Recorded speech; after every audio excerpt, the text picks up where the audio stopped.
In this guide, you'll learn how to get the DuckDuckGo Chrome extension. Let's get started. First, launch your Chrome browser, then click on the three dots given at the top right. Navigate to the option settings. Now here at the left hand side, you're going to find various options. Click on the option extension. With that, you'll be directed to this page where you're going to find all the extensions that you have added to your Chrome browser. Now click on this option, Chrome Web Store. With that, you'll be directed to Chrome Web Store, from where you can easily get DuckDuckGo extension. So all you have to do is search for DuckDuckGo. Various options will appear. Navigate to this extension, DuckDuckGo. Click on it. Now click on the option Add to Chrome.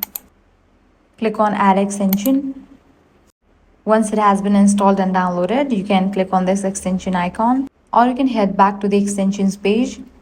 Here you're going to find the DuckDuckGo as well. Make sure this toggle is on.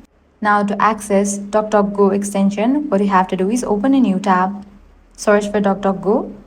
Now click on its official website, and here is your DuckDuckGo extension. So this way you can easily get DuckDuckGo Chrome extension. So that's it. If this guide helped you out, do not forget to like, share and subscribe.